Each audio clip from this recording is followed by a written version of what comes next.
days, when life expectancy in these parts is becoming increasingly shorter, to have lived up to 68 years on earth, 2 years short of the 70 years generally accepted by the two religions, Islam and Christianity, as the upper limit everyone is entitled to in our sojourn on earth, should call for a mixture of sober reflection and gratitude to God for his kindness and protection over her.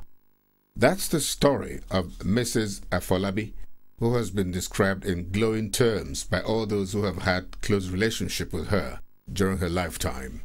Mrs. Afolabi, who had an exceptionally close relationship with her creator, also exhibited a very warm and friendly disposition towards everyone, no matter how distant. These were traits that endeared her to a lot of people during her lifetime.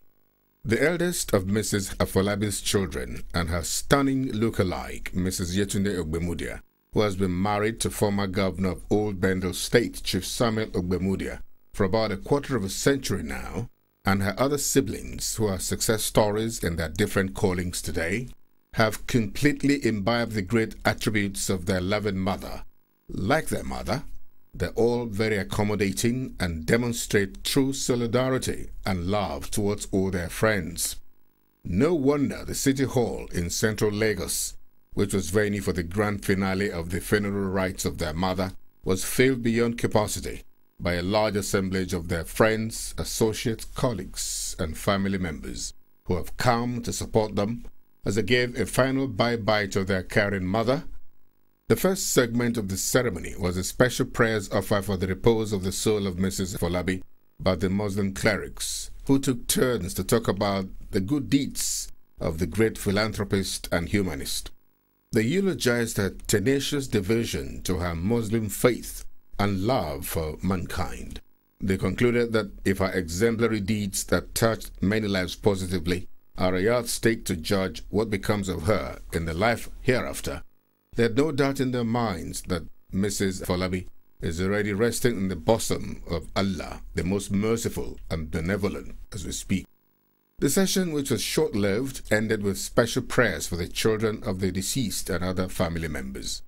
The social aspect of the final funeral rites for Madam Afolabi, which took place at the same venue, attracted many dignitaries who have come to honor Chief Samuel Ogbemudia, the husband of the eldest daughter of the deceased, Mrs. Yetunde Ogbemudia, and her other siblings.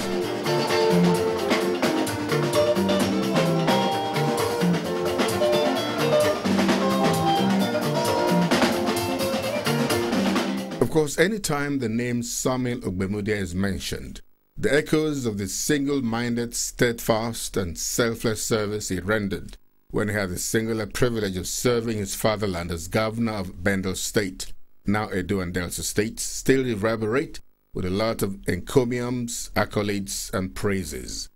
Today, clearly over 3.5 decades ago, posterity has judged Chief Samuel Ogbemudia kindly. The mere mention of his name attracts a lot of respect and dignity. This is a lesson for today's leaders at all levels of governance. The main menu at the social gathering to remember Madam Afolabi was music and a general feel-good atmosphere. Friends caught up on old gists. New alliances were forged. Old friendships were cemented. Mrs. Yetunde Ogbemudia'S friends from different parts of the country and beyond, who dazzled in their colorful garb, stood solidly behind her, as she would do to any of them.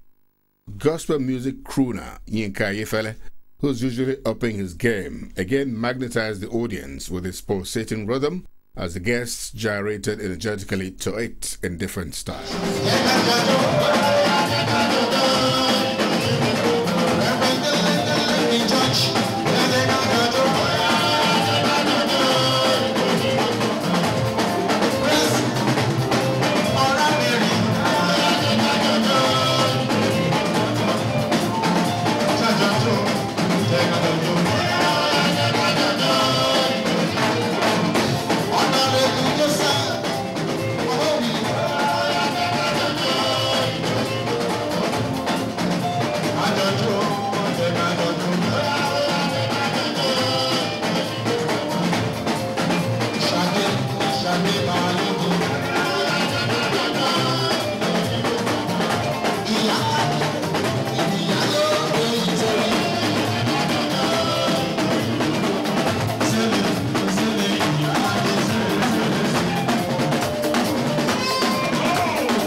Madam Afolabi takes a glorious exit from earth where she played her part very well in the last 68 years. We pray that her children and grandchildren will have the special grace to continue with the worthy legacies she left behind. She will definitely be missed by all who had cause to deal with her because of her good nature. My mom, she was a mother. She was there within the shortest notice for me. If I say, Mom, I'm traveling tomorrow with my husband for one thing or the other, she's there with me. She was there with my children. I miss that. I miss her so much. She was even stricter in my business than I was, you know, trying to make me excel in the business world. I am now the mother of the house, and I just pray God to guide me to be able to support my younger ones. My mother-in-law is the best mother-in-law that I know existed. And she has been very good to me in particular. And I enjoyed her every time we were together. And her advice has been very, very useful to me.